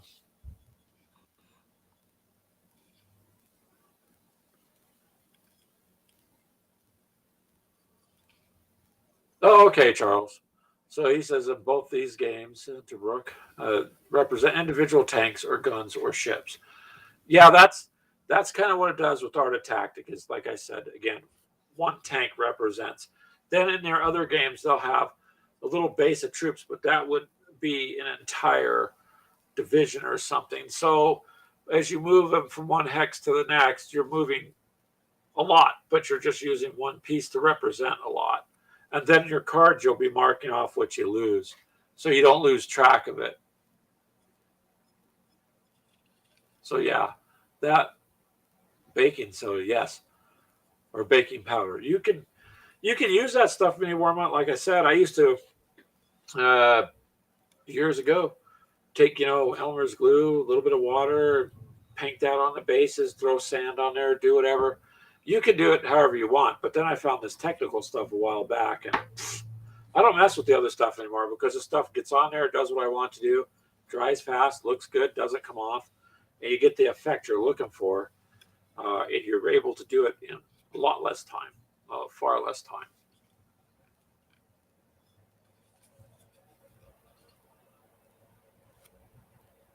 Deodorizes the refrigerator. That's a plus. Maybe I'll get a box for Keegan to. We'll sprinkle on him too. That might help. But yeah, some of that other stuff's pretty good. Pretty good stuff.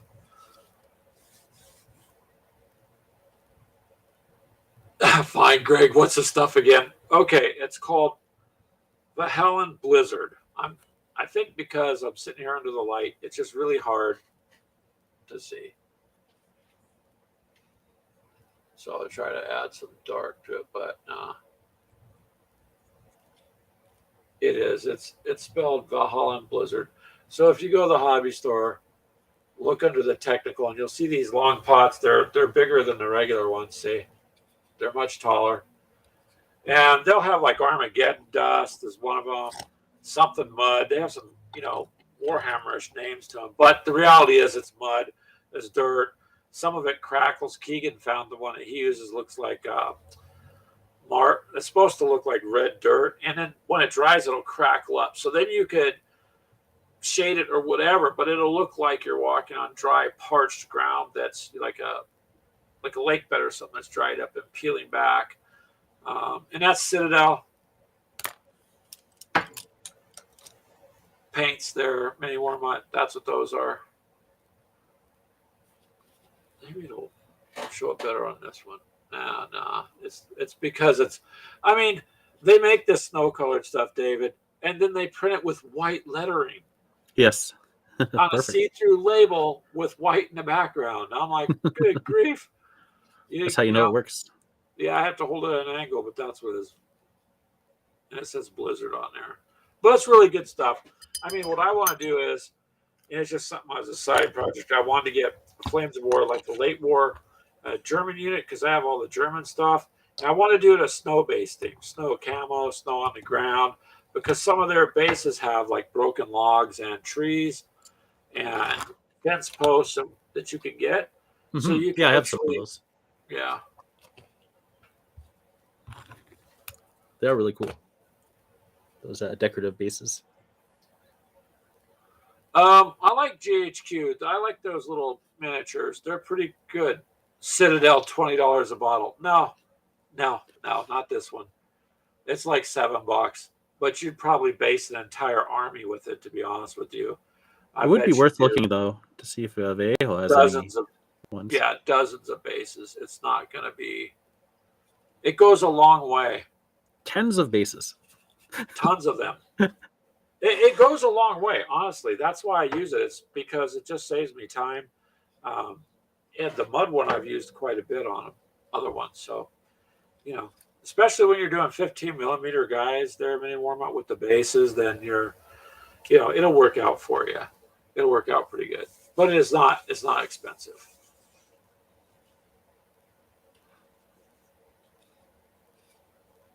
Although Citadel does tend to overcharge a bit, nobody's gonna deny that. Games Workshop, just a tiny bit. Although you don't get junk. I've never gotten any junk miniatures from them ever.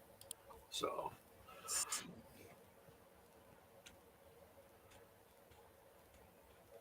Oh God! Now he's done it again, Dave. Look what he's done. Gingerbread with a spear. A spear, like a Oh, sword's not good enough. We're gonna just impale people from a distance now. do you remember that bottle of wash? The The bottle of this one, oh yeah, the wash. Yep, this one. the big Now one. imagine a container like this of Vallejo ground texture snow for 22.67 plus Yeah, 584 shipping Canadian. yeah, but you know what? You know how long that would last you, David?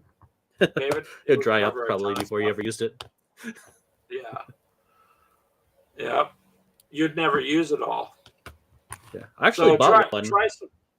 and I lost it somewhere. I don't know where it went to. Oh, that's too expensive to lose, David. Oh, it was only Can't 20 lose some those. dollars. Yeah, I think they run about. I want to say $13 to $15 for the ones I've seen at the hobby store that are big like yours. Nice. The one of water effects one I wanted to get because that'd be cool with the naval stuff I got to like do splash waves crashing up against a ship or a shore. Um, Yeah.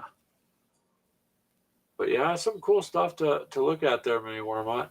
So, but I mean, then again, if you've delved into the dark rabbit hole of making gingerbread guys evil with spears and swords, uh, uh, yes, there's not much I can say. But hey, to each their own, I guess. Yeah. So you're gonna have to face off against these gingerbread men, huh? Apparently so. Guess I'll spray them. I'll hose them down with some coffee in a liquid form. Like I'll take a melta or a flamer and replace it with hot coffee, and I'll just sagify them. Or So bring it. Mito says he does love that Vallejo ground cover, and he uses the dark earth on his orcs. So Mhm. yeah, it's good stuff, man. It will save you time, much time.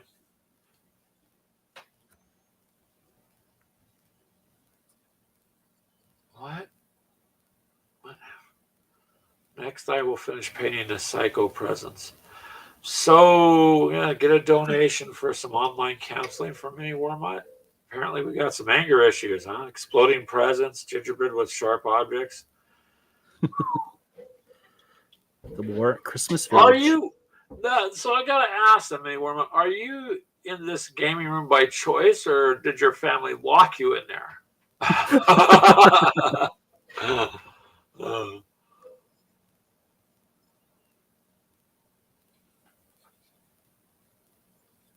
Imagine Christmas presents chasing you with shotguns. Wow.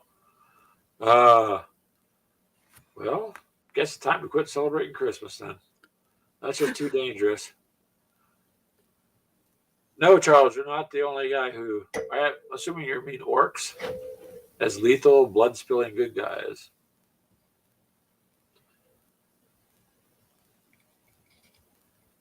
Gingerbreads. Wow. Wow. Oh, Brian, you accidentally sent that to the show instead of Keegan's phone. Oh, Sorry, I couldn't help it. I'll send pics later on. It's like what you'd be texting Keegan. I got you. well, in 40K, didn't the orcs save the universe in the beginning? Well, I don't know. Orcs. Yep.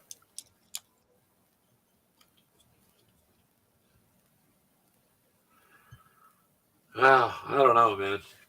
I mean, yeah. Send some pictures of that later. Anywhere, but I will. Figure out what I'm gonna have to come up with to counteract them. But something liquidy would take care of them. The hot cocoa Churchill. Yeah. Man, the cocoa cannon. Load the marshmallows. Boom, boom, boom, boom, boom. Oh boy, you painted two angry Christmas trees with fangs and sharp teeth. Who even makes that? But Alternative okay, armies. here you go, children. It's just a shiny tree with lights and teeth. Oh boy. But coming from Mini Warmont's mind, I believe it. So it's okay. I don't even know, but you had to have found those somewhere. So that's cool. Oh, you got to do what you got to do. I like Mythos. That sounds cool. Sure, sure.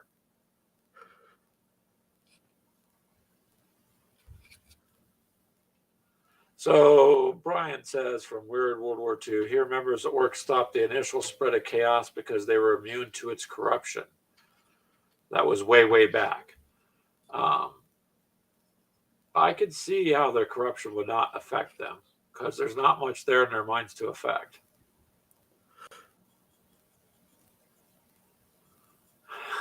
Charles says, I'm afraid to visit Minnie ever. Yeah. Many more much replies. He's painting these while Dean Martin Christmas music is on in the background. Oh.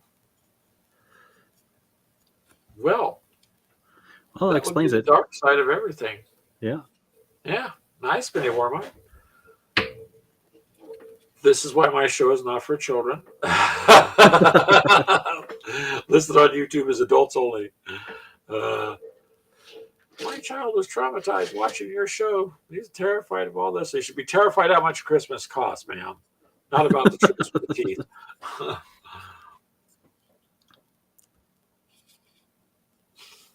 No Bing Cosby, Charles says.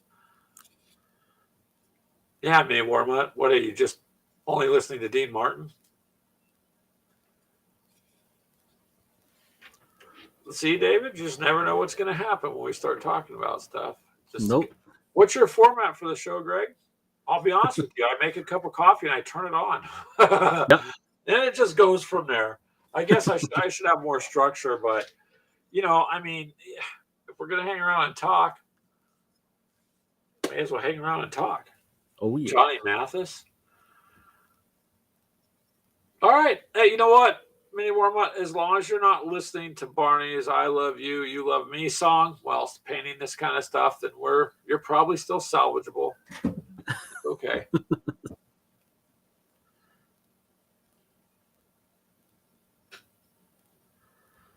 Yeah, Mythos. I like what Mythos says right here. He tried to have structure once, and it didn't work out. Don't you think, though, Mythos, isn't it kind of fun to just get on there and go with whatever? I mean, you could have a theme for the show. I mean, your guys' show is fun all the time, so you do good what you're doing. For me, it's just Bear in the Big Blue House. Oh, my God. No, not Bear. Not Bear. Big Blue House. And you've listened to too many things like that when you're going down the street and you're like, man, I used to listen to AC/DC and friggin' Metallica, and here I am humming Barney songs.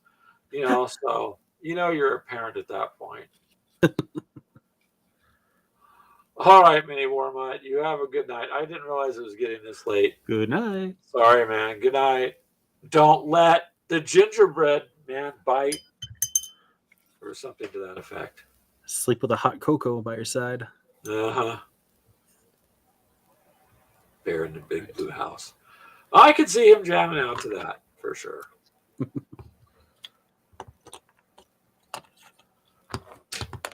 Kind of like the Teapot song. I can see Manny Warmwood. I'm a little teapot, short and stout. Here's my machine gun. You better watch out.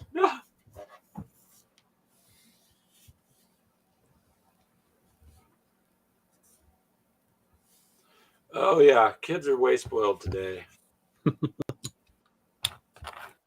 My parents were kind of cool. You just say, what are we getting this year? And they just looked at me and said, I fed you and I let you live. Okay, we're good. We're good.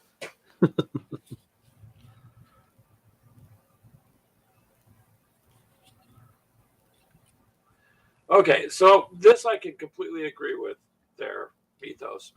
I'm with you on that. He says he's an equal opportunist. He can easily be listening to metal music 1 minute and then singing songs from The Little Mermaid the next.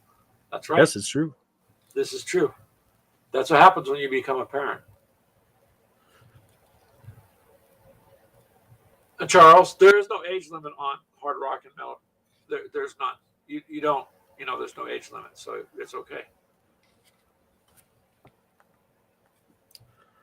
My daughter has a favorite rock band. Oh, does she? Yeah, it was. I didn't even influence her. We just would listen to the radio, and she came up with it on her own. Oh, really? Who's that? They called Mother Mother. Mother? Yeah, they came out in like the mid 2000s, I think. It's not like AC/DC rock. It's more alternative Charles kind of says rock. just Japanese and all-female bands. Yeah.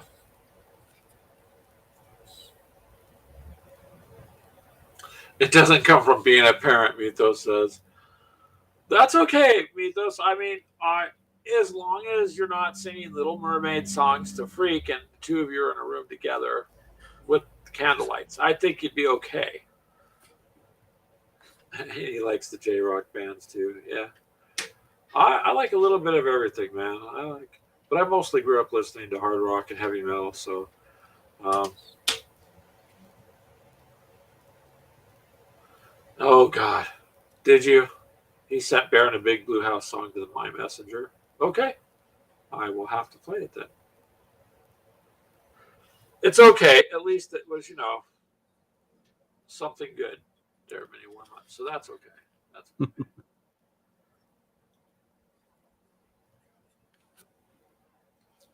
So what do you guys talk about? Paint pens and Sharpies and gingerbread guys with weapons. Angry Christmas trees and fire. And the reason I say fire is that's all Mini Warm Up posted was the word fire. Did you start a fire in your garage or what? I don't even know what that means. I am afraid to ask. But afraid not to ask as well. Okay, Mythos. I get you.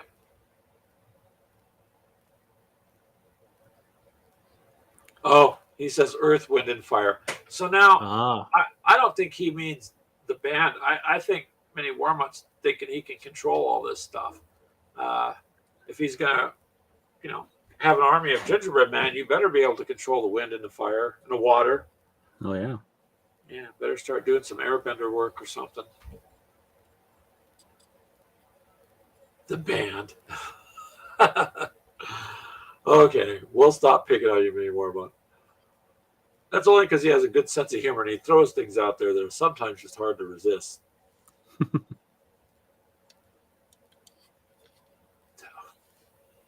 It's kind of like this. Miso's putting up Let's Groove tonight.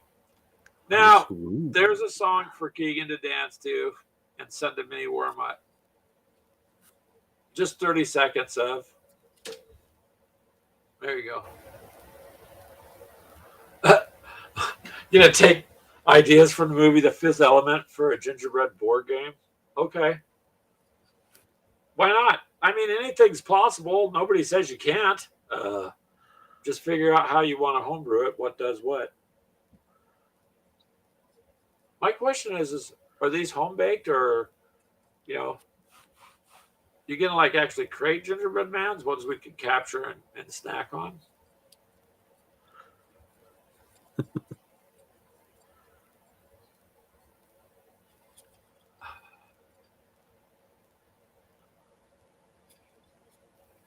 Charles is telling me, no, resist.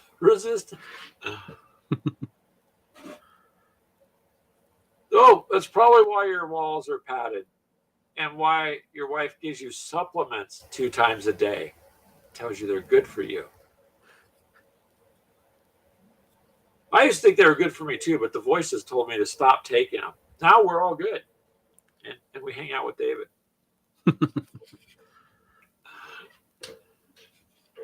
Oh well, at least your walls are padded there. I mean, warm up. There's days I wish I had a padded desk at my work where I could just bang my head on it without damaging the desk, anyways.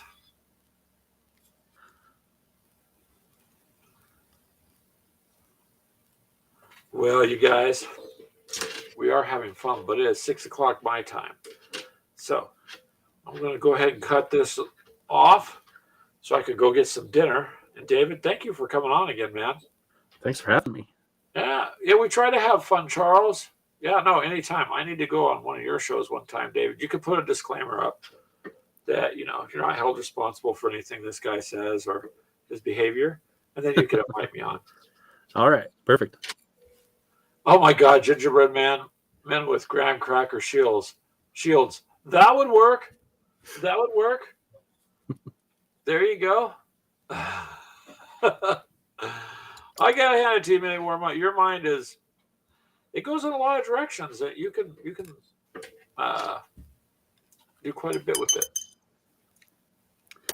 I only have one guy left. It was a good productive stream. Well, good. I'm glad you got stuff done. Thanks for showing me. I've just been texted. I was supposed to show up for dinner at 5. It's 6. Oh. Yeah, that's okay though. I kind of forgot I was supposed to go to the other side of the family's house for dinner, but it's okay. Don't forgive me or hate me. It's all right. It's all good. Well, I'm glad you got stuff done there, David. Yeah. Well, just tell them why you were late. That's all. Yeah. It's a bunch of gingerbread men. I start telling stories like that, they'll tell me to leave because of the kids. What are you doing? Scaring the children. I'm not. This is just what happens, damn it. This is what's out there. We can't lie to them. Let's tell them the truth. Why do I have to leave? Yeah. All right. Enjoy your dinner.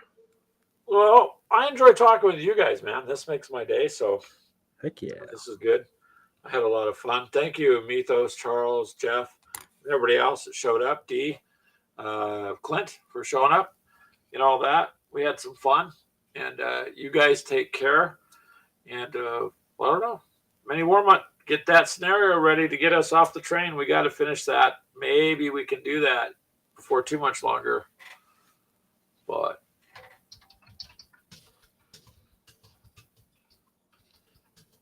thank you guys for coming by. I appreciate it. Thanks, Mythos. You guys have great shows all the time, so I'm glad that you think mine's a good show. Yeah, we love you too. Well, not as much as Freak does, but that's the special kind of love you guys have. But we still love you guys, so it's all good. All right, thank you. Thanks again, David. I'm really happy you came on tonight, dude. Yeah, it's been a while since you've had a chance to talk too. So maybe they'll let me come across the border this time. This whole trying to sneak over didn't pan out so well, but I think my restraining order from the Canadian government's done by now. So I should be okay. Yeah, that's right. You're really not that far away, man. Really, it's a day drive. That's crazy, hey? Yeah, it isn't that far. Are you sure? If I could work a 12-hour shift, why couldn't I drive 12 hours? What's the difference? Right? True. Yeah, that's right. All right. Well, I'll catch you later.